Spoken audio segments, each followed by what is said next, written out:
heshima.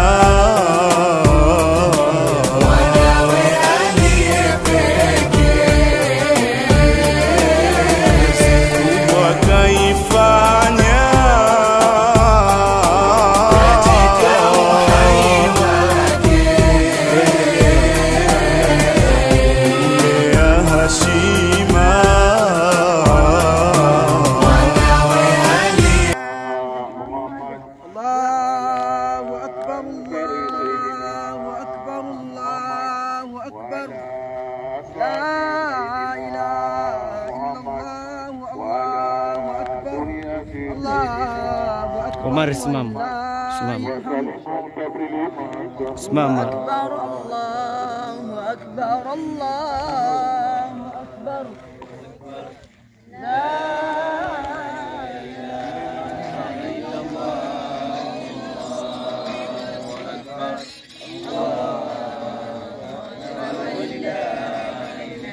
Allahu Akbar, Allahu Akbar, Allahu Akbar. لا إله إلا الله. الله أكبر، الله أكبر ولله الحمد. الله أكبر، الله أكبر. لا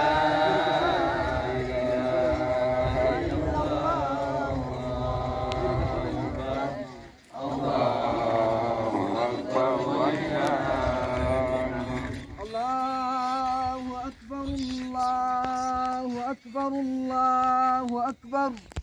لا إله إلا الله. الله أكبر، الله أكبر ولله الحمد.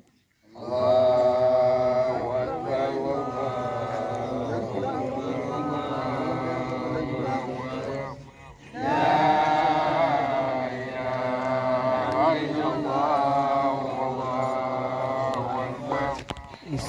Isimamishe hiyo nyimbo kwenye hii hapa.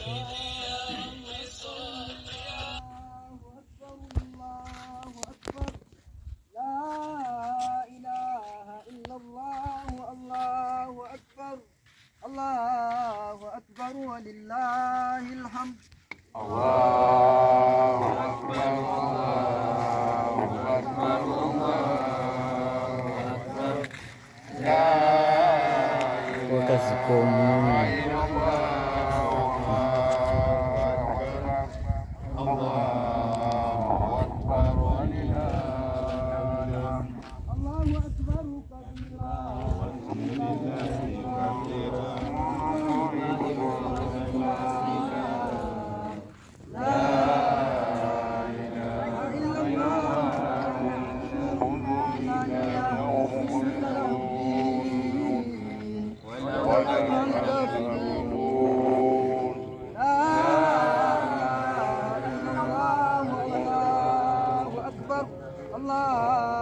أكبر ولله الحمد. الله أكبر، الله أكبر، الله أكبر. لا إله إلا الله. الله أكبر، الله أكبر ولله الحمد. اللهم صل على سيدنا محمد وعلى آل سيدنا محمد وعلى أصحاب سيدنا محمد وعلى أزواج سيدنا محمد وعلى أزواج سيدنا محمد وعلى ذريته. أشهد أن لا إله إلا الله وحده لا شريك له، وأشهد أن سيدنا محمدنا إمامنا وقدوتنا عبد الله بن رسول الله صلى الله عليه وسلم، والذي قد بلغ رسالة وأدى الأمانة، والذي قد بلغ رسالة وأدى الأمانة ونصح الأمة ومحى الظلم وكشف الله به الأمة، وجاهد في الله حق جهاده حتى أتاه اليقين. اللهم صل وسلم وبارك على سيدنا محمد في الأولين، وأصلي وسلم على سيدنا محمد في الآخرين، وأصلي وسلم على سيدنا محمد في كل وقت وحين. أما بعد، فيا أيها الناس، وأوصيكم ونفسي أولا بتقوى الله تعالى وطاعته. إن ربكم يقول في محكم كتاب تنزيل الحكيم بعد أعوذ بالله من الشيطان الرجيم: يا أيها الذين آمنوا أطيعوا الله وأطيعوا رسوله ولا تبطلوا أعمالكم. وقال سبحانه وتعالى: يا أيها الذين آمنوا اتقوا الله حق تقاته ولا تموتون إلا وأنتم مسلمون.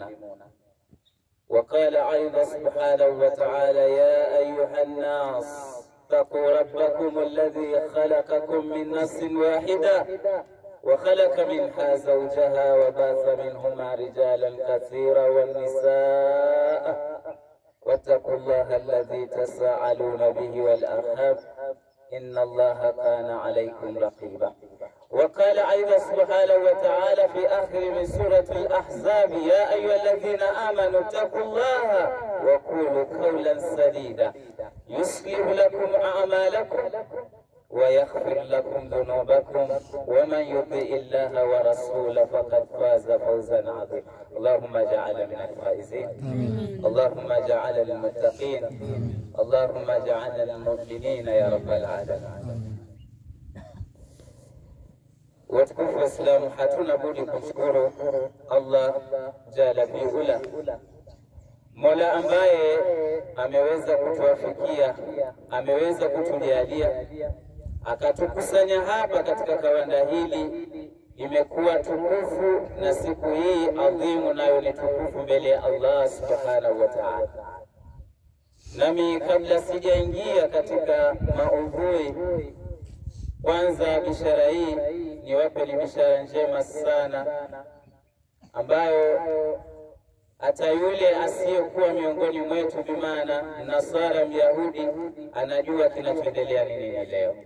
Si hivyo tu watukufu wa dunia wenye kufahamu hili, bali wale viumbe wa Allah subhanahu wa ta'ala, malaika wa Allah wanashuhudia kwamba kinachoendelea ni nini, na mwenyewe Rabbul Ala naye anakusudia jambo hili kwamba ni jambo la kheri, ni jambo lenye thamani fi dunia wal akhirah. Kwa ajili hiyo basi tumwombe Allah subhanahu wa ta'ala kwanza kwa wale wote ambao kwamba wamekuwa na uzito kutoikidhi siku hii, basi Allah awafungulie uzito huo ya rabbal alamin. Allah awajalie shifa wote wale ambao kwamba wamekumbwa na misukosuko, ikiwemo maradhi, mazonge, majekejeke, tabu na dhiki. Pia hawakuweza kutekeleza yote na kuwa pamoja nasi ya rabbal alamin.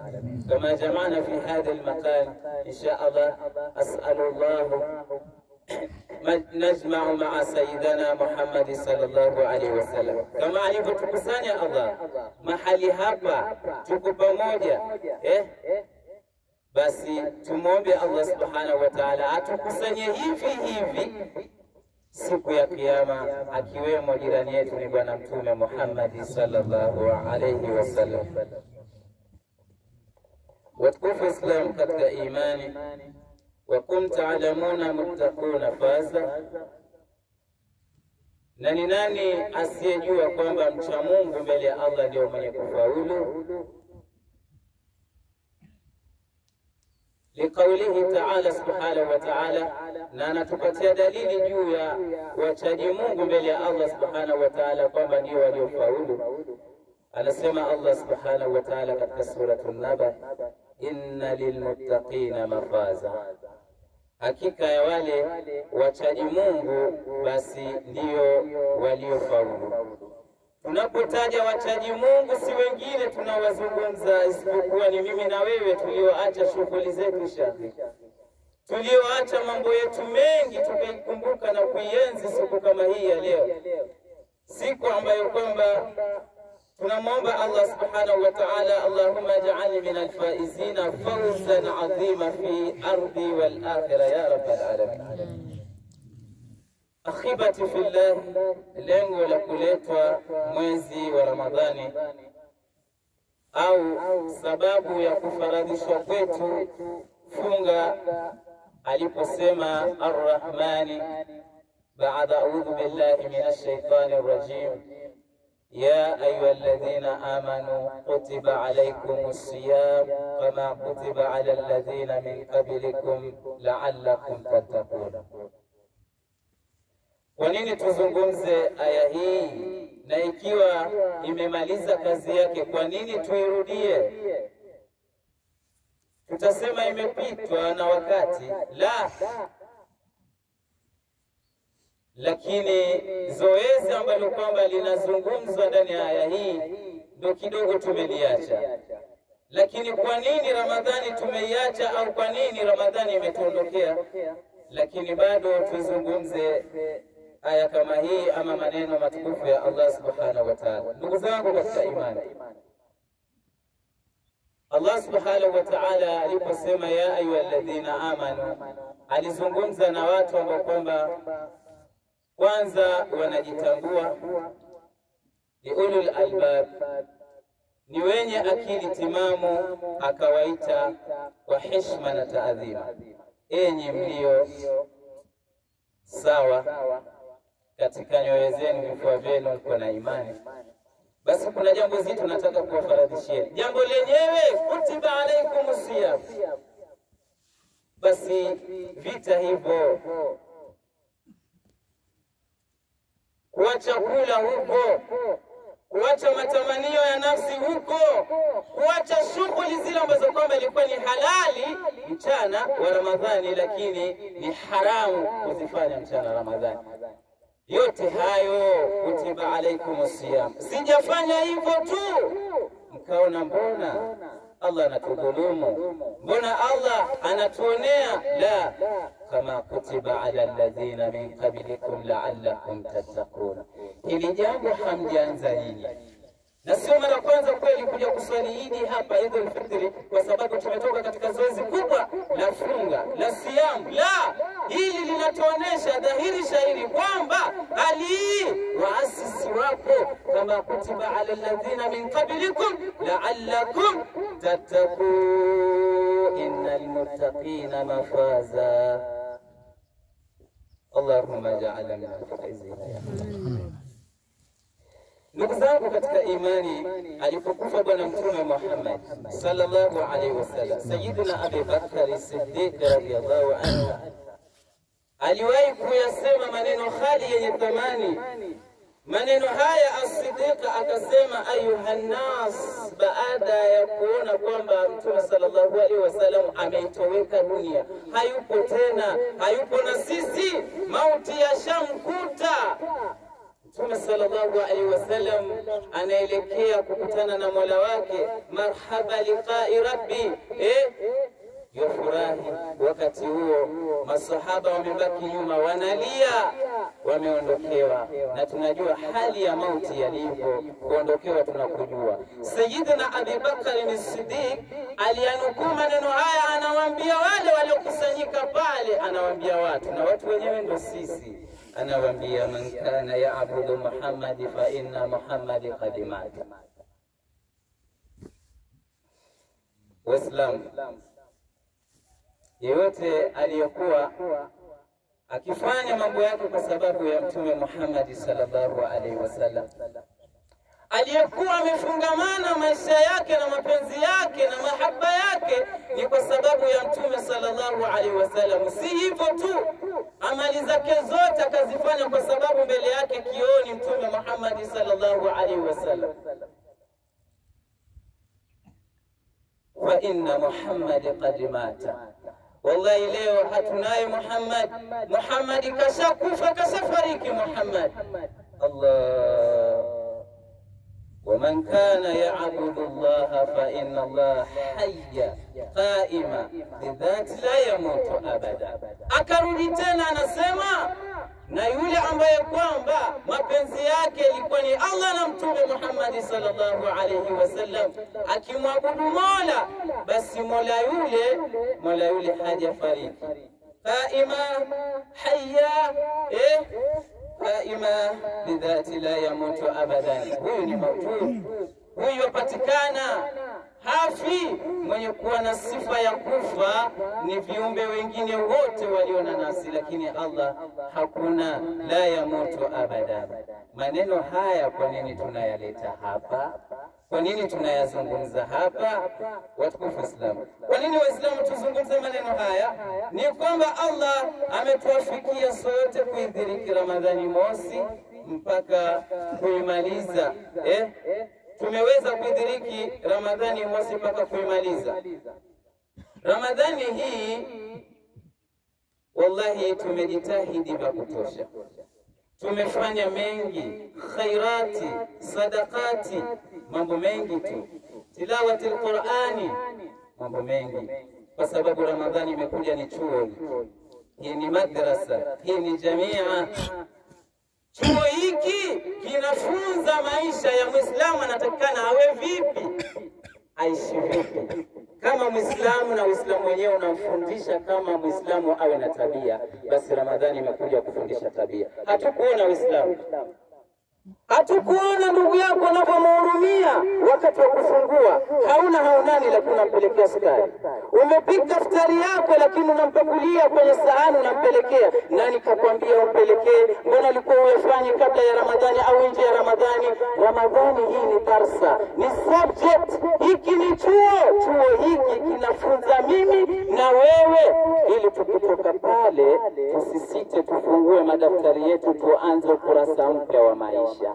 Ramadhani ndio maana lengo la Ramadhani Allah subhanahu wa ta'ala akatutangazia ndani yake, kama kutiba ala alladhina min qablikum la'allakum tattaqun. Kinachotakiwa kumbe katika ibada hii kubwa ni uchaji Mungu pekee yake.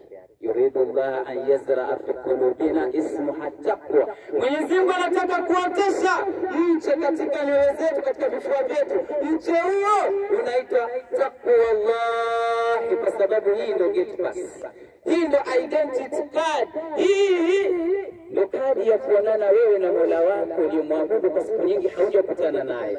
Utakapokuwa na ucha Mungu, basi kwa Allah subhanahu wa ta'ala kwanza utafutiwa madhambi, utakuwa msafi.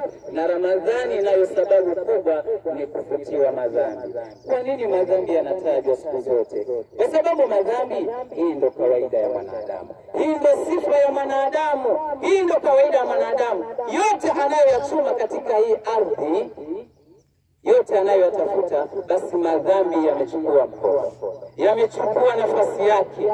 Ndio kosa Ramadhani kuletwa pia ni moja ya sababu sisi kufanywa nini? Kusamehewa madhambi yetu. Kama jaa hadithi nabii sallallahu alaihi wasallam, kama ilivyokuja hadithi ya Mtume sallallahu alaihi wasallam, man sama ramadhana imana wa ihtisaba ghufira lahu ma taqaddama min dhanbi. Atakaye funga Ramadhani imana, kwa imani, tangazo ya ayu alladhina amanu, kwa imani wa ihtisaba. Imani ile ikamfunganisha kwamba anataraji radhi na mapenzi kutoka kwa Allah subhanahu wa ta'ala. Anachopewa pale ni nini? Hajaambiwa kwamba atapata jumba kubwa peponi, japo hilo lipo. Hajaambiwa kwamba maisha duniani atakuwa kadha kadha. Ameambiwa ghufira lahu ma taqaddama min dhanbi, atafutiwa makosa yake yote, na itakuwa ni kinyume chake. Wakati sisi makosa yetu, dhulma zetu hizi ni athari kubwa ya kukabiliana na Mola wetu. Siku hiyo ambayo kwamba tutarudi kwa Allah subhanahu wa ta'ala, hatunani.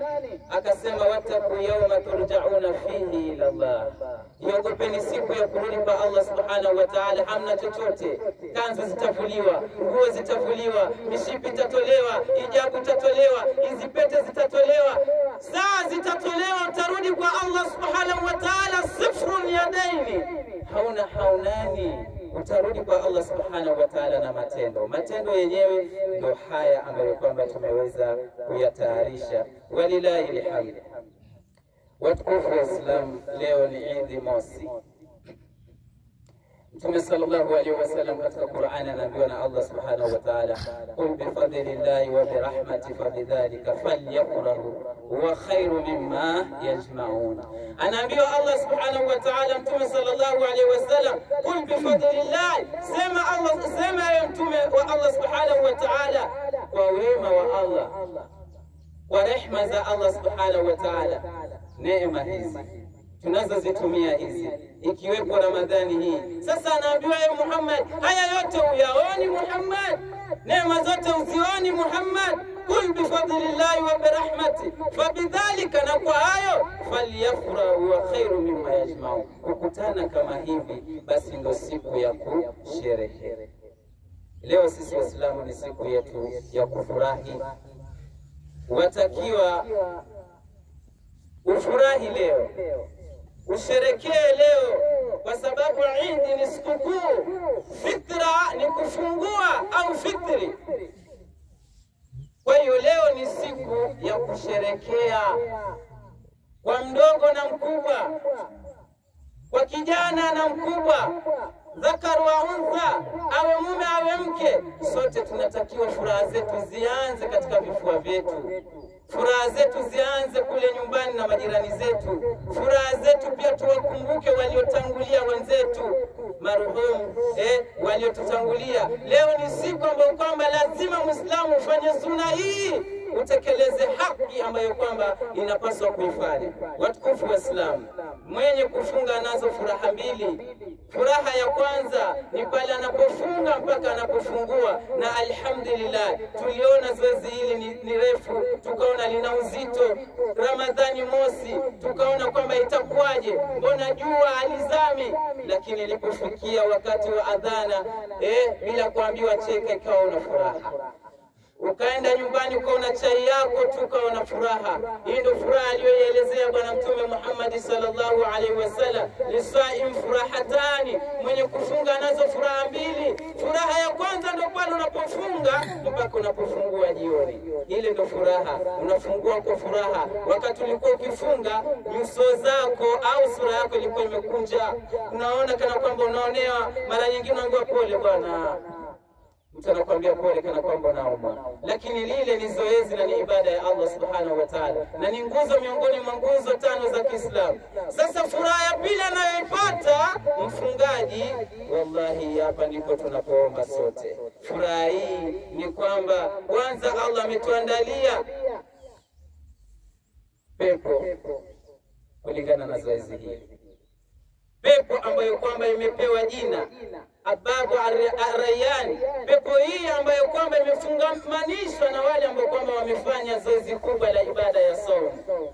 Siku ya Kiyama wataulizwa, wako wapi wale wenye kufunga? Mlango umefunguliwa, wako wapi wenye kufunga? Basi leo ni siku yenu, udkhul, basi ingieni ni darul khuld, katika pepo ambayo kwamba Allah subhanahu wa ta'ala ameandaa kwa ajili yetu sisi. Na utakapoingia katika mlango ule, baadaye utafunga mlango ule, watakuwa wametosheka wenye kufunga. Allahumma ja'ala minhum ya rabbal alamin. Amin. Leo kwa sababu ni siku ya furaha, furaha yetu tuweke katika mipaka. Namalizia, nasema leo ni siku ya furaha, tumeambiwa tufurahike, lakini tusipichuke mipaka ambayo kwamba tutakuwa ni kuingia katika kumwasi Allah subhanahu wa ta'ala.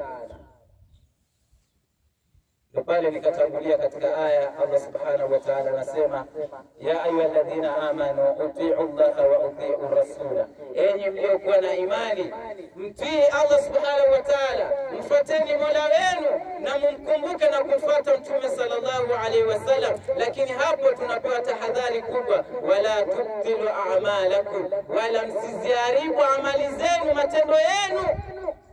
Hapa kuna hatari kubwa sana. Hapa leo ni tuangalie watukufu Waislamu kwamba leo ni siku ya furaha. Mwanzo furaha yako iweke katika mipaka. Pili, tusiweze kuharibu funga zetu watukufu Waislamu. tusiweze kumaliza zile amali zetu tulizozifanya. Wallahi hapa Mwanawamba watu wamefanya makubwa sana, wazee wetu wamefanya mambo makubwa sana, vijana wamefanya juhudi kubwa sana mpaka mimi mwenyewe sijaona. Lakini juhudi yako wewe na mimi ikawa Qur'ani ndio maneno yako, unamsabihi Allah subhanahu wa ta'ala, unamdhukuru Allah subhanahu wa ta'ala, unafanya khairati, unatoa sadaka, amali zako zote zile leo uko tayari kuzichafua, leo uko tayari kuzipoteza. Kweli Muislamu, kweli ndugu yangu, utii Allah wa utii Rasul wala tubtilu a'malakum, msiwe mtabatilisha amali zenu, yale matendo yenu. Sisi wenyewe hatujui kwamba Allah amezipokea au la, isipokuwa tu Allah amejikabidhi ibada hii akasema saumun li wa anna ajizu bihi, kwamba hili aliliona kwamba hili zoezi kubwa sana, aliona kwamba haya maneno ni makubwa sana, yani niache chakula niingie kwenye rumu yangu, maji haya nayaona. Lakini anakuambia Mtume sallallahu alaihi wasallam, as-sawmu junna, saumu ni kinga. Ukaangalia ukajikontrol, ukasema la hasha wakala, Allah amesema kwamba hii si ruhusa mchana wa Ramadhani, ukajikinga na matamanio, mkeo wa halali ule mchana wa Ramadhani ukaepukana naye. Allah, leo uko tayari kuharibu funga zako zote? Leo uko tayari wewe kumwasi Allah subhanahu wa ta'ala? Leo uko tayari wewe kubatilisha amali zako? Kwa njia gani? Kwa mambo gani? Ni kipi kilichokufanya wewe leo ufanye mambo ambayo kwamba hata mwenzako akikuona atakwambia kwa nini unafanya hivyo? Na kwa nini ufanye hivyo? Kwa nini basi ulifunga? Ndugu zangu watukufu wa Islam, sisi tunayo mapungufu, sisi ni wenye madhaifu mengi, lakini pia tusiangalie kawaida ya hali zetu, tuweze kufuata sheria hii watukufu wa Islam, tusherekee kwa hali ambayo kwamba inaambatana kwa sheria ambayo kwamba inaafikiwa watukufu wa Islam. Ndugu zangu watukufu wa Islam, nafikiri kumalizia nataka kusema jambo moja. Allah subhanahu wa ta'ala anasema wa'budu rabbaka hatta ya'tiyaka al-yaqin. Tunahimiza sana tuweze kuleta mauti yetu katika hali ya ibada. Ya ayyuhalladhina amanu taqullaha haqqa tuqatihi wa la tamutuna illa wa antum muslimuna. Allah anatuambia kwamba msipatwe na mauti kabla hamjakuwa katika Waislamu wa kweli. Uislamu wa kweli ni Ramadhani. Uangalie nafsi yako sasa hivi imekufunza nini? Je, baada ya Ramadhani utaendeleza haya? Zile swala 5 ambazo kwamba ilikuwa uachi wewe, ndio umefunguka umeacha ile kule nyuma, umesema ni mimi na Mola wangu. Rafiki yangu yule ambaye kwamba ni Muhammad, yule si rafiki, ataniacha kaburini siku moja, atabeba tusi langu siku moja, lakini rafiki yangu ni swala 5. Lakini rafiki yangu ni ule wema ambao kwamba nimefunza ndani ya mwezi mtukufu wa Ramadhani, wataku yawma turja'una fihi ila Allah, al-umuru kulluha biyadillah. Umri wetu umemilikiwa na umiliki wa Allah subhanahu wa ta'ala, wakati wetu uko katika mikono ya Allah subhanahu wa ta'ala. Kusema hivyo ibada haijakuwa kwamba ni mwisho. Waman kana ya'budu Muhammad fa inna Muhammad qad mat, alikuwa akimwabudu Muhammad kashakufa. Wanaambiwa hao, ولكن ومن كان يعبد الله فإن الله حي قائم دائم لا يموت أبدا. lakini yule ambaye kwamba alikuwa kufanya mambo yake kwa ikhlas, basi Mola yule hajakufa, yupo bado. Haya maneno tunaambiwa sisi, Ramadhani imeisha. Si kwamba ibada ya Ramadhani na Mungu wa Ramadhani ameisha upate likizo miezi hii 11, si ndio? Ndio rudie tena Ramadhani. Hii itakuwa ina maana gani? Itakuwa ina ishara gani mbele ya Allah subhanahu wa ta'ala? Ibada haijaisha watukufu wa Islam. Nasema hivi, Mtume sallallahu alaihi wasallam anatuambia, ani Abi Ayyub al-Ansari, Rasulullah sallallahu alaihi wasallam qala, anasema Mtume sallallahu alaihi wasallam, qala man sama Ramadhan, atakayefunga na kukamilisha mwezi mtukufu wa Ramadhani, thumma atba'u 6 min Shawwal, kisha aifuatilie haikubali ile 6 Shawwal ambayo kwamba biidhnillah kesho tayari unaweza kuanza. Kana kasiyamu dahr, atakuwa kana kwamba basi amefunga mwaka mzima. Hapa nakamilisha hotuba hii. Watukufu wa Islam, hii inaashiria kwamba ibada haishi, ibada haina mwisho, na maneno kama nilivyotangulia kwamba maisha yetu yote, system yetu yote ya mwanadamu ni nini? Ibada. Wama khalaqtul jinna wal insa illa liya'budun.